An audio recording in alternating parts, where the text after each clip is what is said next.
안녕하십니까, 레필입니다. 10월 13일 두산 에너빌리티 보도록 하겠습니다. 증시 먼저 보겠습니다. 코스피 0.95% 하락했고요. 코스닥은 1.5% 하락했습니다. 간밤에 상승을 했던 부분을 또 이렇게 바로 눌러버리면서 진행을 하였고요. 코스피와 코스닥이 다시 한번 하락으로 진입을 하고 있습니다. 해외 증시도 마찬가지 다우 나스닥 0.5%, 0.6% 하락을 했고요.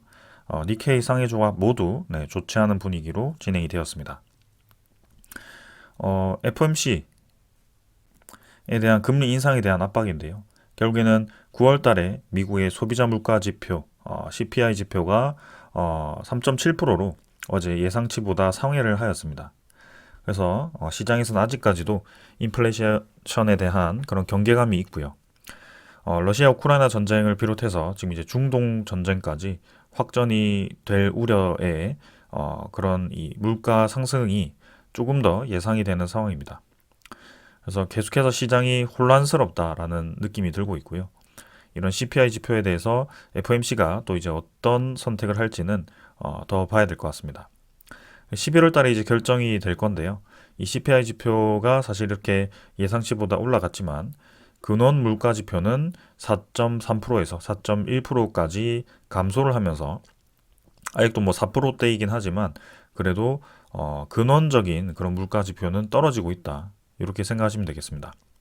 그래서 이런 CPI 지표가 예상보다 올라간 것은 최근에 그런 전쟁 상황이라든지 그런 불확실성에 따른 원유, 국제유가에 대한 가격 상승과 천연가스에 대한 가격 상승 때문이다. 그래서 에너지 가격 상승이 좀 이제 가파르다 보니까 그런 것들이 좀 영향을 준 것 같다라고 생각을 합니다.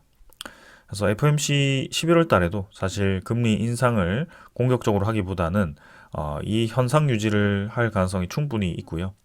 에너지 가격이 일시적으로 올라가더라도 결국에는 떨어질 수 있기 때문에 우리에게 중요한 것은 근원적인 물가 지표거든요. 그래서 그런 물가 지표가 계속 하락 추세를 유지하고 있기 때문에 금리 동결을 할 가능성도 충분히 있다라고 시장에서는 예측을 하고 있습니다.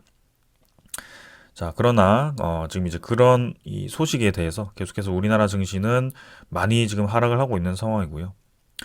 결국에는 지금 2,400포인트 근처까지 찍고 올라갔다가 다시 2,400선 중반으로 떨어진 상황입니다.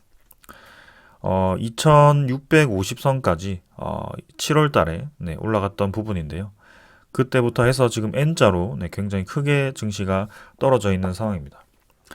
최소 이제 10% 가까이가 증시가 좀 빠진 상황이고요. 이렇기 때문에 웬만한 종목들이 지금 고점 대비해서 10%에서 15%, 20%까지도 그 이상 떨어진 종목들도 많을 것 같습니다.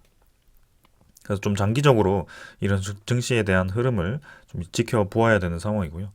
그동안 이제 저점을 점점 올려오던 그 패턴이 최근 이 2주 동안에 깨졌기 때문에 좀 이 우량주 위주로 좀 그런 하락 추세가 좀 보인다라고 생각합니다.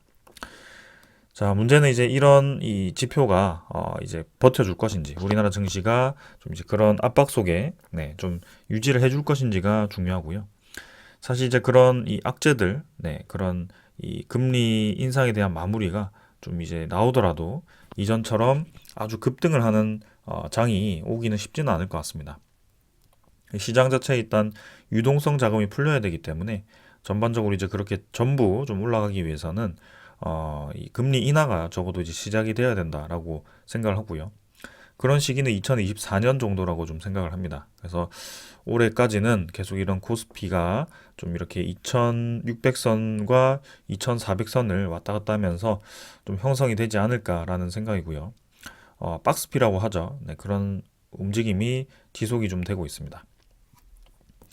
투자 수급을 보게 되면 외국인 투자자는 오늘도 매도를 했습니다. 그래서 9월 18일부터 해서 단 하루도 매수 없이 계속 지금 이탈을 하고 있는 상황이고요.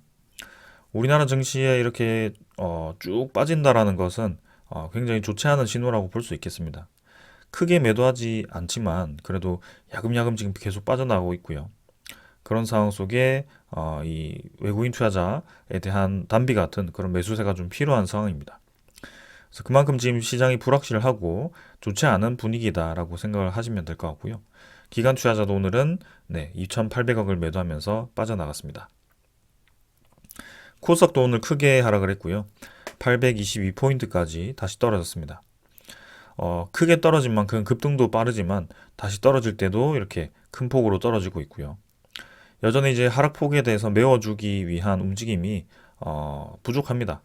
그래서 이런 이 갭 하락에 대한 부분을 상당 부분 메워주기 위해서는 좀 시간이 많이 필요해 보인다라고 생각하고 있고요. 이런 코스닥이 이렇게 급락을 하는 데에는 당연히 이제 그런 기대감이 이 기대감에 대한 부풀어 있던 그런 기대감이 사그러들었기 때문이고요. 그런 것들이 경기 침체에 대한 우려 때문에 나타났다라고 볼 수도 있겠습니다. 이 침체라는 것은 결국에는 투자가 줄어든다라는 것이고요. 그만큼 경기가 불확실하고 위험 자산에 돈이 들어가지 않는다라고 보는 겁니다. 그런 상황 속에 이제 기술주 위주로 모여있는 코스닥은 충분히 이렇게 더 빠질 수도 있는 상황입니다. 투자 수급을 보게 되면 기관 투자자가 1,000억 정도 매도를 했고요. 외국인 투자자 2,700억 매도하면서 최근에 이제 반짝 매수했던 그 부분을 상당 부분 또 이탈을 시켰고요. 이 패턴이 지속적으로 또 이제 이탈로 진행이 되는지 그런 것들 한번 살펴보겠습니다. 자, 어제 옵션 만기 1회였고요. 오늘도 사실은 옵션 만기의 연장선이라고 보셔도 될 것 같습니다. 보통 최근 패턴을 보면 금요일까지 쭉 이 패턴이 이어지는 경우가 많았고요. 이제 다음 주부터 이제 새로운 장이 열리게 되는데 사실 이제 11월 달에는 또 이 MSCI 리밸런싱 관련된 그런 움직임들이 있습니다. 그래서 계속해서 이제 증시 분위기는 좋지 않은 채로 이렇게 옵션 만기도 자주 찾아오는 것 같고 그런 반기 리밸런싱 이런 이 이벤트들도 자주 찾아오는 것 같습니다. 일단 근본적인 원인, 그죠? 인플레이션이 잡혀야 되고 그런 세계에 대한 전쟁에 의한 물가 상승이 좀 잡혀야 될 것 같습니다. 그래서 그런 상황들이 좀 복잡하게 이루어지고 있고 거기에 대해서 우리나라 증시가 특히 좀 정신없이 두들겨 맞고 있다라고 보시면 될 것 같습니다. 참 이렇게 맞고 있는데 당장 우리도 이탈해야 되는 게 아닌가, 정리해야 되는 게 아닌가라고 볼 수도 있겠지만 결국에는 이런 상황들이 좀 장기화가 될 수도 있죠, 사실. 장기화가 될 수도 있는데 꼭 이렇게 다 빼고 지켜보다가 저점에 들어가야지 하는 것도 한 방법이 될 수 있겠지만 그게 사실은 쉽지 않거든요. 이 상태에서 또 갑작스럽게 기대감에 반등을 할 수도 있는 부분이고 어떻게 될지는 이 주식 시장을 자세하게 알 수는 없습니다. 그래서 전체적인 흐름에 맞추어서 투자를 하는 것이지 그것을 이제 하나하나 맞추기 시작하면 굉장히 이제 힘들어지거든요. 그래서 그런 추세를 좀 이제 보면서 투자를 하자라고 말씀을 드립니다. 아시아 증시 분위기 좋지 않았고 마찬가지 지금 유로톡스도 1% 가까이 하락을 하고 있습니다. 미국 증시도 0.5% 정도 하락하고 있고요. 그래서 전체적으로 좀 증시에 대한 분위기가 빠지고 있다. 원자재 가격은 국제유가 86달러까지 올라갔고요. 천연가스는 3.2달러 수준, 3.27달러네요. 조금은 떨어졌습니다. 그러나 국제유가가 다시 치솟고 있고요. 또 이제 이스라엘이 지금 팔레스타인을 대규모 공격하기 위한 준비를 끝마친 것 같습니다. 그래서 지금 속보로 막 소식들이 전해져 오는데요. 그런 전쟁이 격화될수록 이 국제유가는 계속 올라갈 수밖에 없다라고 보고 있고요. 그러면 인플레이션에 대한 압박도 점점 심해질 것 같습니다. 자, 여기에 대해서 이제 우리도 좀 이제 마음을 단단히 먹고 있어야 될 것 같고요. 시장 상황이 호락호락하지는 않은 것 같습니다. 10년물 국채금리도 4.6%까지 지금 어제 반짝 올라갔다가 다시 떨어진 상황이고요. 인플레이션 지표가 높다 보니까 국채금리가 또 급등을 했었는데 다행히 좀 이제 빠지고 있습니다.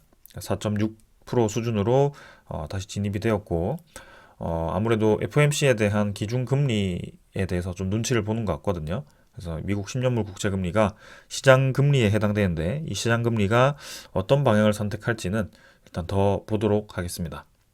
워낙 이제 이 가격대가 시장을 반영한다라고 보기보다 오르락내리락을 너무 심하게 하다 보니까 이 분석하는 입장에서도 상당히 어렵습니다.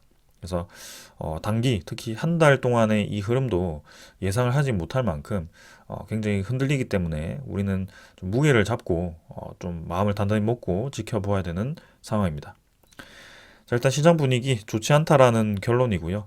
어, 11월 달에 FOMC에 대한 기준금리 인상이 나올지 동결이 나올지, 그리고 중동 쪽의 전쟁이 확전이 될지, 그리고 올해 안에 유럽에 있는 우크라이나 러시아 전쟁이 어느 정도 해결이 될지, 그런 것들 좀 살펴볼 필요가 있겠습니다. 그리고 내년에는 우리나라도 네, 그런 총선이라는 이 정치적 이벤트가 있지만, 미국, 특히 미국이 대선이 있거든요. 네, 그런 것들이 좀 영향을 어떻게 미칠지 봐야 될 것 같습니다. 자, 오늘은 이 정도로 네, 증시 보았고요. 계속해서 불확실성을 키우는 그런 이벤트들이 좀 등장함에 따라서 투자하기에는 굉장히 어려운 시즌이다라고 좀 생각을 하셨으면 좋겠습니다. 그래도 네, 결국에는 반등할 수 있는 이 상황이기 때문에 그런 반등하는 시기를 좀 이제 기다리는 수밖에 없는 상황이고, 거기에 대해서 천천히 좀 마음을 먹고 투자를 하셨으면 좋겠습니다. 환율이 이제 1350원 정도고요. 네, 오늘은 큰 변화 없었으니까 넘어가도록 하겠습니다. 그럼 여기까지 하고 네, 종목으로 넘어가겠습니다. 두산 에너빌리티 보겠습니다. 600원 하락해서 3.97% 하락했고요. 14,530원으로 마무리되었습니다. 자, 오늘은 증시 전체 하락과 함께 두산 에너빌리티가 이렇게 같이 떨어지는 모습이었고요. 장 초반에는 이제 상승을 하다가 중간에 이제 밀어붙이면서 네, 4% 가까이 하락을 시키는 모습이었습니다. 시간의 거래도 꽤 이제 많이 나오면서 거래가 이제 붙은 채로 네, 하락을 추가로 진행을 시켰고요. 14,450원으로 진행이 되었습니다. 확실히 최근에 분위기가 좋지 않은 상황이고, 오늘도 거래량이 775만 주까지 실리면서 오히려 이제 어제 루마니아 원전 이 리모델링 관련 수주 소식이 있었죠. 수주가 확정된 것은 아니지만 사실상 이제 단독 협상 수준으로 들어갔기 때문에 수주와 거의 다름없는 소식이었는데요. 거기에 대해서 이제 두산 에너빌리티는 오히려 이제 하락을 하면서 진행이 되었습니다. 사실 두산 에너빌리티를 비롯해서 관련 테마들이 대부분 지금 하락을 한 상황이고요. BHI라든지 한전 KPS를 제외하고는 오히려 이렇게 눌러지는 모습이 나왔습니다. 그 중에 이제 두산 에너빌리티가 특히 좀 많이 하락하는 모습이었고요. 오늘 수급을 보게 되면 기간 투자자가 214만 주 가까이를 쏟아내면서 어제에 이어서 상당 부분 많은 물량을 또 이렇게 이탈을 시켰습니다. 외국인 투자자도 71만 주 가까이 매도를 하면서 어제보다 더 많은 물량을 뱉어낸 상황이고요. 오늘 사실 특별한 이벤트가 있어서 이렇게 쏟아냈느냐? 그러면 두산 에너빌리티가 최근에 회계 부정에 대해서 이 좋지 않은 소식이 들려와서 이렇게 물량이 쏟아졌느냐? 여기에 대해서는 사실 저는 그렇지 않다라고 좀 생각을 하고 있습니다. 사실 기간 투자자에 대한 매도세가 나오기 시작한 게 어제 옵션 만기, 그 다음에 옵션 만기 다음 날이 금요일, 오늘이었고요. 합쳐서 이제 300만 주 가까이가 쏟아졌습니다. 그래서 저는 옵션 만기 기준으로 해서 이 기간 투자자 물량이 특정 만기 물량이 쏟아졌다라고 좀 생각을 하고 있고요. 외국인 투자자도 사실 일체감치 매도를 계속 이어왔기 때문에 이번에 특별한 이벤트에 의해서 이렇게 물량을 뱉어낸 게 아닙니다. 이미 외국인 투자자는 8월 31일자로부터 9월 1일부터 공매도를 쌓아 놓기 시작했고요. 매도 물량을 계속 꾸준히 쌓아가면서 진행을 하고 있습니다. 근 한 달 이상을 지금 이렇게 쌓아가는 모습인데요. 이때 8월 31일자로 MSCI 리밸런싱이 끝나고 그렇게 이제 새로운 장이 편성이 되었을 때부터 공매도가 시작이 되었고요. 이렇게 그 MSCI 리밸런싱까지 바짝 이제 매수했던 물량을 이렇게 분산시켜서 다시 공매도화 시키는 모습이 나왔습니다. 그래서 오늘 기간 투자자 물량은 보험 25만 주, 금융 투자 36만 주, 투신 35만 주, 연기금 투자자가 이제 90만 주 가까이를 쏟아내면서 상당히 이제 많은 물량을 쏟아냈고요. 사모펀드도 25만 주 쏟아내면서 지금 이제 기간 투자자 위주로 오늘 많은 물량이 쏟아졌습니다.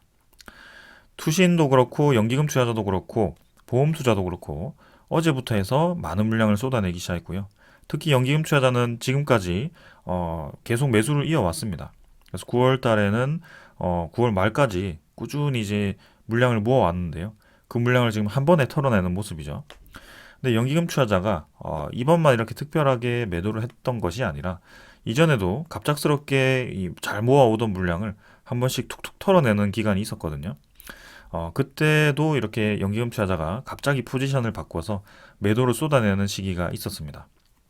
그래서 이번에도 마찬가지로 그런 이 비슷한 이유, 그죠? 그런 비슷한 시기, 그죠? 만기일에 따른 그런 일정한 물량이 쏟아지는 그런 패턴이 아니었을까라는 생각이고요. 회계 부정에 대한 소식 때문에 이렇게 쏟아졌다라고 한다면 사실 그 소식이 나오자마자부터 쏟아졌어야 한다라고 저는 생각을 합니다. 근데 그렇지 않고 지금 이제 잘 이제 물량을 유지하다가 옵션 만기 근처에서 그리고 그 다음 날 이렇게 쏟아냈다라는 것은 그 이유와는 좀 다른 이유일 거라고 생각을 합니다. 자, 그래서 이 기간 투자자 물량이 금요일까지 이렇게 바짝 쏟아지고 다음 주 월요일부터 이제 추가로 이제 쏟아지는지를 좀 주시를 해봐야 될 것 같고요. 외국인 투자자도 마찬가지입니다. 지금까지 한 달 이상 공매도를 쌓아왔기 때문에 이제 옵션 만기도 끝났기 때문에 그 이후의 포지션을 한번 살펴보아야 될 것 같습니다. 또 어느덧 10월 옵션 만기가 지나고 나니까 11월이 왔고요. 1년에 이제 두 번 있는 반기 리밸런싱 중에서도 크게 진행을 하는 리밸런싱이 있습니다. 11월 달, 5월 달 이렇게 두 번 진행을 하게 되는데요. 곧 또 11월 달에 리밸런싱이 진행이 되게 됩니다.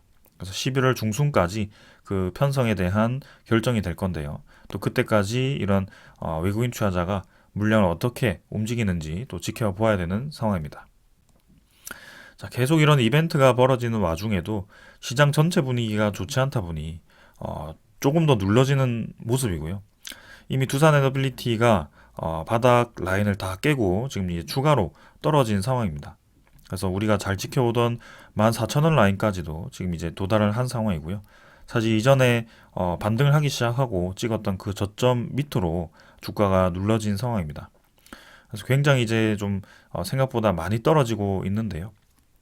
이 부분은 이제 다음 주에도 이어지는지 그런 것들을 좀 살펴보겠습니다.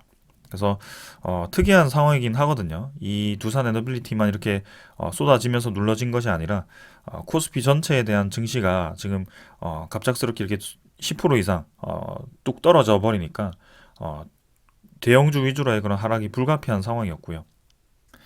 사실 이 코스피에 대한 차트를 보면 두산 에너빌리티의 차트와 굉장히 유사한 모습입니다. 저점을 높여가면서 올라가는 그 패턴과 최근에 이제 N자로 떨어지면서 이전 저점까지 부근까지 떨어졌다라는 점, 그런 이 움직임들이 매우 유사합니다. 아마 삼성전자를 비롯한 그런 대형주들이 모두 비슷한 패턴으로 지금 흘러가고 있을 것 같고요. 그 와중에 이제 공매도를 활용한 이런 이제 반복적인 패턴들이 이어지고 있는 상황이죠. 자, 그래서 지금 이제 두산 에너빌리티가 그런 이 좋은 소식에도 불구하고 추가적으로 이렇게 눌러지는 모습이었는데 이번 주까지 이렇게 이슈가 끝나고 이제 다음 주부터를 봐야 될 것 같고요. 이렇게 마지막까지 밀어내면서 진행이 되었지만 또 이제 그런 물량이 다 쏟아지고 이제 정리가 되었다면 새로운 이제 수급이 좀 들어와 주면서 반등을 해주기를 기대를 해보겠습니다. 생각보다 좀 많이 떨어져서 이 오른쪽 공간을 꽤 오랫동안 시간을 끌 수도 있을 것 같고요. 하반기에는 좀 좋은 이 소식들이 기다리고 있는데 그런 이 좋은 소식과는 별개로 증시에 대한 분위기가 무너지면서 좀 이런 안타까운 움직임이 이어지고 있습니다. 지금의 시기가 사실은 이전에 이 5월의 시기와 굉장히 유사하다라고 보고 있고요. 그 5월 달에도 옵션 만기 다음 날 금요일까지도 계속 밀어붙이면서 기간 투자자에 대한 매도 물량이 쏟아지면서 주가가 눌러진 그런 움직임이 있었습니다. 그래서 이번에도 굉장히 유사하게 좀 이렇게 떨어지고 있다라고 보고 있는데요. 그 이후에 또 이런 급 반등이 나올 수 있을지 그런 것들을 한번 보겠습니다. 특히 우리가 주목하고 있는 것은 외국인 투자자에 대한 공매도가 언제 상환이 되기 시작하는지 그런 것들을 좀 주목하고 있는데 이번 옵션 만기 이후에 그리고 다음 달 MSCI 리밸런싱까지 또 이제 그 공매도를 어떻게 활용하는지 한번 보겠습니다. 자, 그래서 투자자까지 다 확인을 했고요.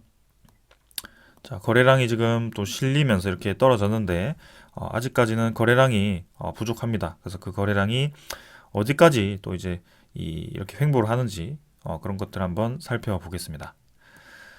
자, 그 다음에 이제 대차 잔고 전에 공매도 잔고 확인해 보겠습니다. 자, 공매도 잔고는 오늘 이렇게 1158만 주로 전날보다 30만 주 가까이 줄어들었습니다. 그러나 10월 11일자로는 이미 이제 외국인 투자자가 반짝 매수를 했던 그 날이었거든요. 근데 또 그 다음 날에 63만 주 1거래 공매도를 쏟아내면서 또 잔고를 아마 대폭 늘리지 않았을까 싶습니다. 그리고 13일 기준 이미 오늘도 90만 주 가까이 거래를 시키면서 많은 물량을 공매도화 시켰다라고 보시면 되겠습니다. 그래서 연기금 투자자에 대한 물량도 쏟아졌지만 외국인 투자자에 대한 그런 공매도 물량도 많이 이렇게 쏟아졌다. 그리고 오늘은 외국인 투자자에 대한 매도 물량보다도 1공매도 거래가 더 많았던 점을 보았을 때는 기관 투자자로부터의 그런 공매도 물량도 같이 쏟아진 것이 아닌가라는 그런 생각도 해봅니다. 그래서 자, 오늘은 확실히 마지막까지 이렇게 공매도를 늘리면서 눌리는 모습이 나왔는데요. 이제는 저 1200만 주 가까이 공매도가 늘어날 것 같은데 그 물량을 이제 어떻게 상환하는지가 이벤트가 될 것 같습니다. 계속 이제 늘리지만은 못할 거고요. 결국에는 상환하는 시기가 올 텐데 그 시기가 이제 이전에도 이렇게 주거라 이제 주가를 눌리다가 공매도를 한번 상환시키기 시작하면서 쭉 올라간 경험이 있기 때문에 한번 기다려 보도록 하겠습니다. 오늘도 공매도 비율은 11.5%까지 이렇게 진행이 되었고요. 전체 거래량은 90만 주 정도 계속해서 공매도 거래를 많이 진행하고 있습니다. 그래서 계속 이렇게 물량을 쌓아 놓는데 이 물량을 어떻게 활용할 건지가 중요한 것 같고요. 두산 에너빌리티에 대한 그런 물량 확보 이 명분이 있다면 이렇게 미리 공매도를 쌓아놓는 움직임이 그동안 있었습니다. 그래서 그 시기가 지금 MSCI 리밸런싱이 될지 혹은 뭐 12월 달에 옵션 만기가 될지는 모르겠지만 일단은 9월 달부터 해서 10월 이 옵션 만기까지 계속 지금 공매도를 쌓아왔기 때문에 이제 옵션 만기가 지난 다음 주부터는 어떤 움직임을 보일지 그런 것들 살펴보겠습니다.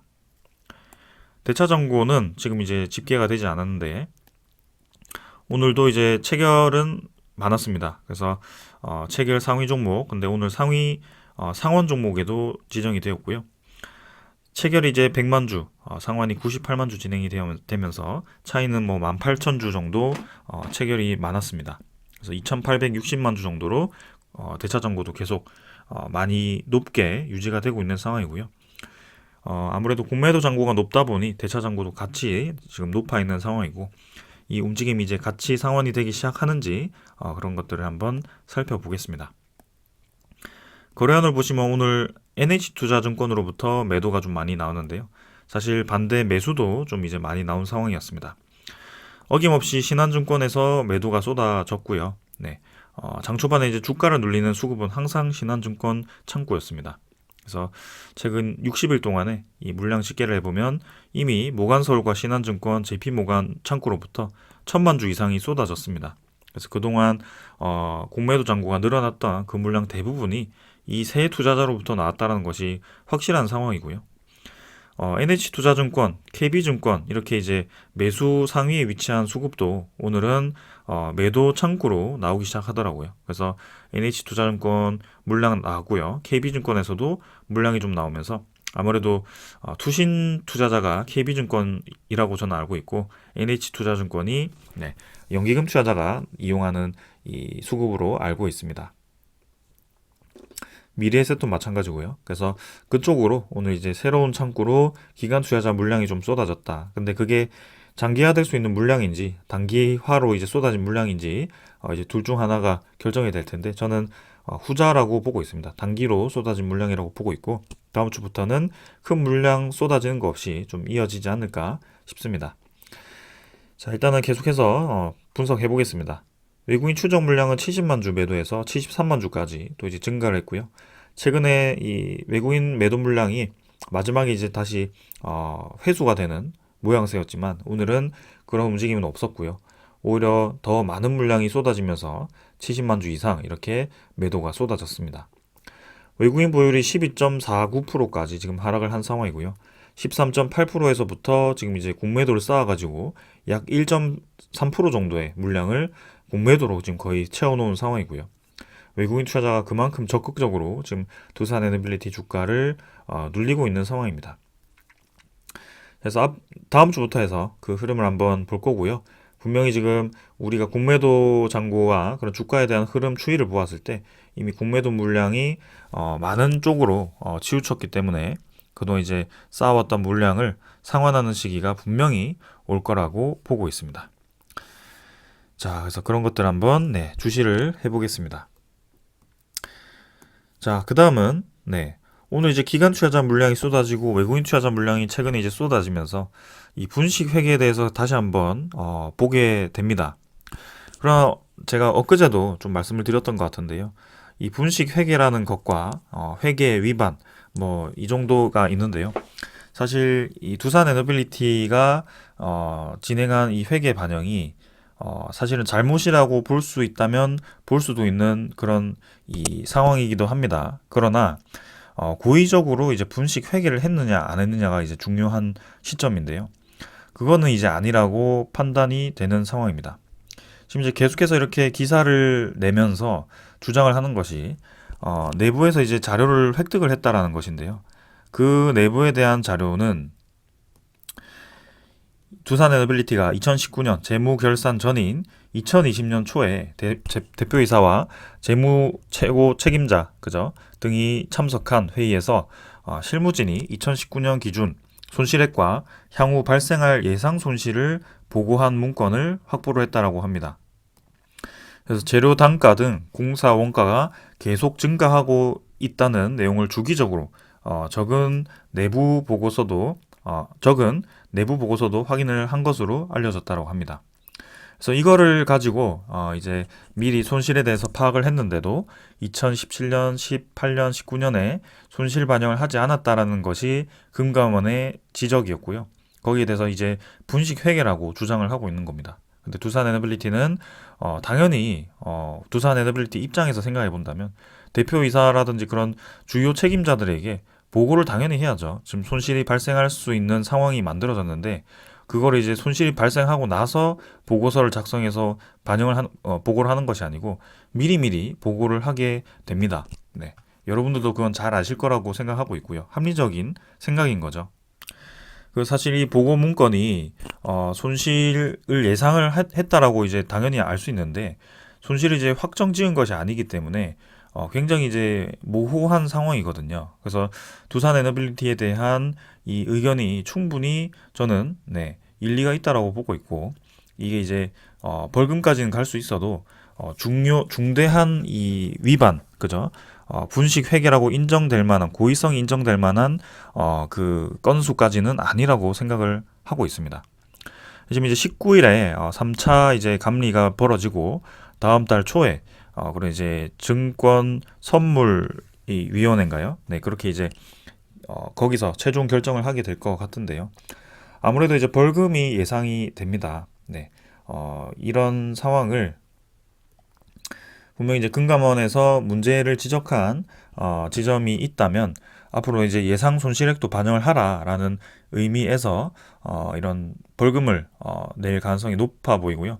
지금 이제 벌금이 얼마나 높을지, 얼마나 클지가 이제 또 중요할 것 같은데, 전체 이제 이 누락 건이 이제 3천억 정도인 것 같더라고요. 네.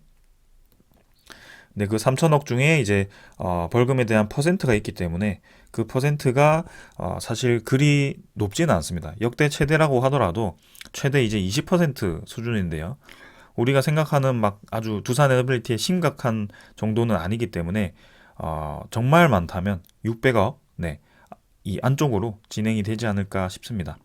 사실 600억도 순손실로 잡아버리면 굉장히 이제 큰 돈이기도 하는데요. 근데 우리가 정말 이제 이 기업에 대해서 굉장히 심각한 정도의 문제는 아니다라는 것을 좀 말씀드리고 싶습니다. 근데 이런 불확실한 상황을 당연히 이제 활용하고 싶겠죠.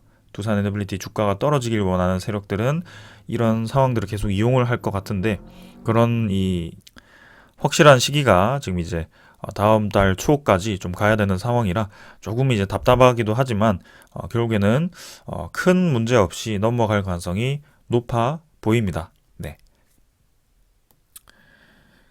이게 이제 정말 문제가 된다라고 했을 때는 두산 에너빌리티에 대한 그런 이 회계 누락이라고 할까요? 누락으로 정말 중대한 투자자들의 손실이 있었다거나 그리고 기업에 대한 뭐 그런 부정한 이익이 있었다거나 그런 이익을 챙겼다거나 그런 일이 있다면 정말 이제 심각한 문제가 될 수 있는데요.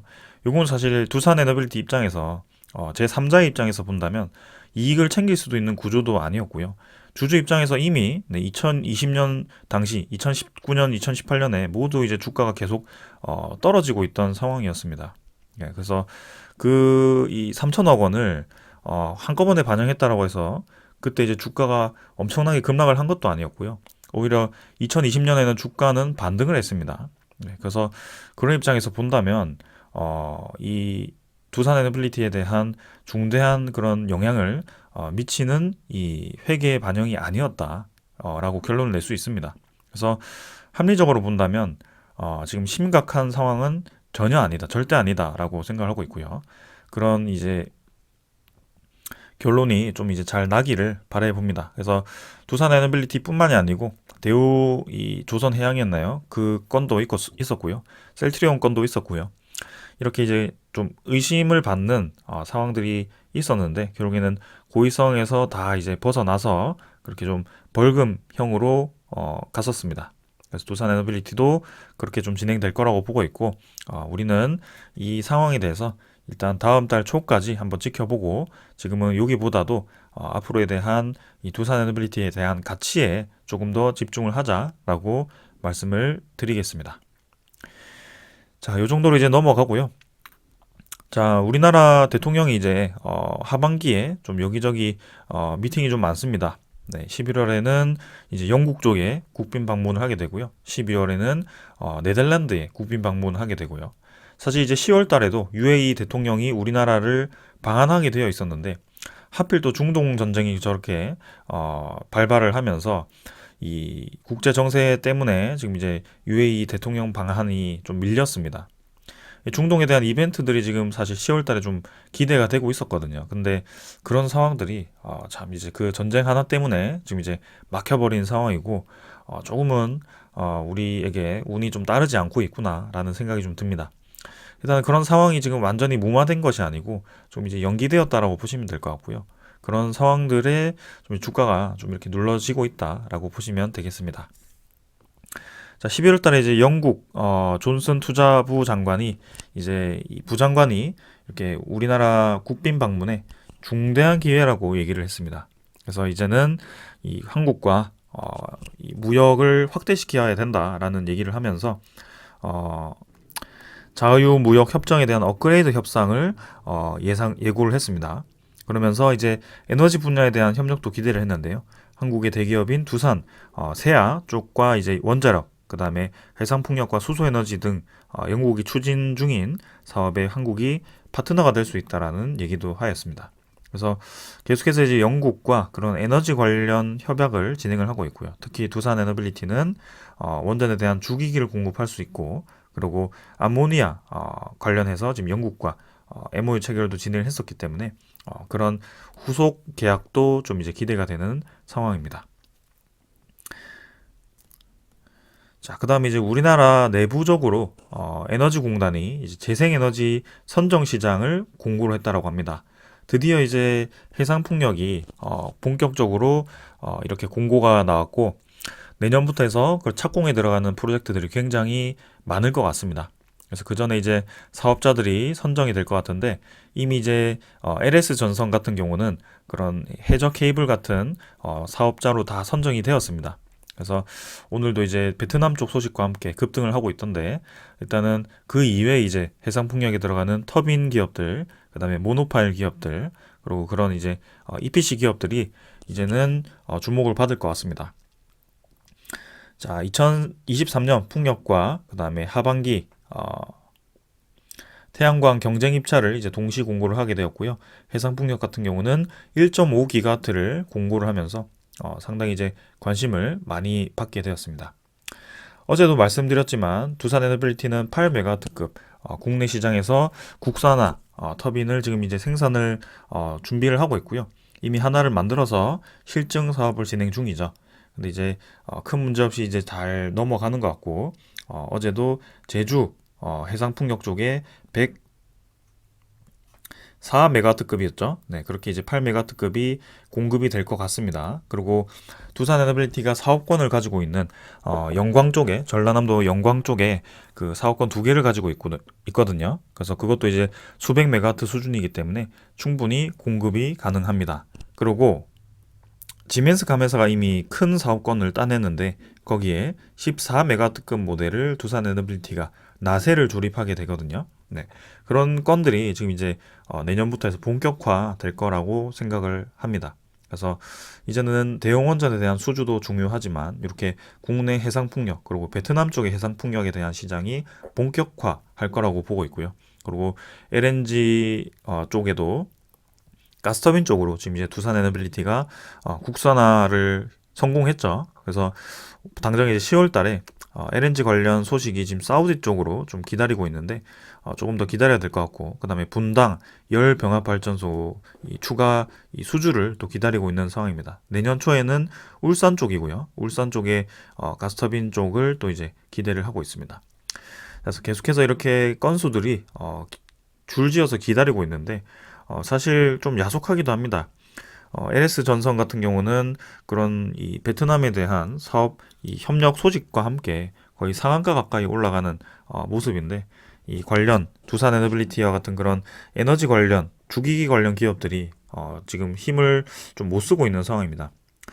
시기적인 차일 수도 있고요. 좀 반영을 좀 늦게 할 수도 있을 것 같습니다. 그래서 조금 더 이제 시간을 두고 봐야 될 것 같고요. 그런 반영이 늦을지라도 사실 전체적인 시장이 커지고 네, 기업이 지금 성장하고 있는 것은 사실이기 때문에 결국에는 올라갈 수 있을 거라고 생각을 하고 있습니다. 그래서 어려운 시장이 계속 이어지고 있는데요. 지금 조금 더 시간이 필요해 보입니다. SMR 같은 경우도 뉴스케일 파워가 얼마 전에 순물내기에 대한 공급을 이제 결정을 했죠. 근데 이제 엑스에너지도 지금 이제 워싱턴에 많은 원전을 지금 SMR을 공급을 할 건데 영국에도 지금 소형 원전 40기를 지을 계획을 하고 있습니다. 그래서 DLENC와 동반 진출을 이제 두산이 진행할 것 같고요.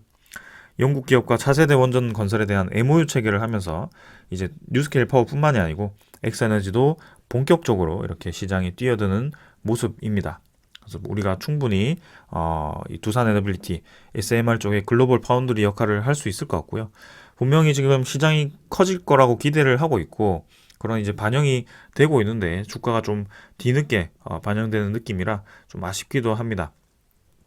자, 그러나 지금 SMR 관련해서는 계속 시장이 성장을 하고 있고 가시화가 되고 있는 것은 사실입니다.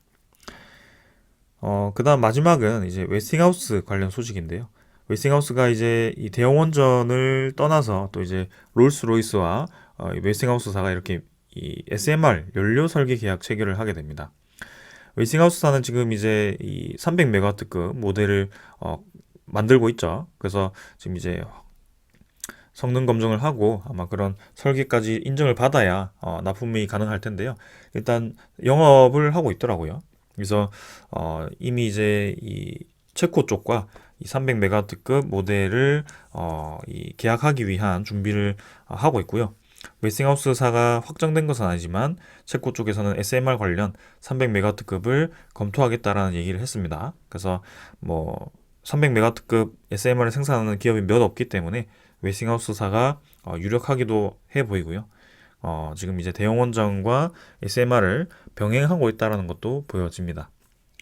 자, 그래서 웨스팅하우스사가 대형 원전에 대해서 이제 우리나라와 이제 어떻게 협력을 할 것이고, 네, 그런 소송을 어떻게 잘 마무리를 지을 것인가. 그리고 이 소형 모듈 원전에 들어갔을 때 뉴스케일 파워와 엑스에너지는 이제 두산 에너빌리티가 주기기를 생산할 텐데 웨스팅하우스사의 저 300메가와트급 주기기는 누가 생산을 하게 될 것인가. 네, 그런 것들을 좀 이제 고민해 볼 필요가 있겠습니다.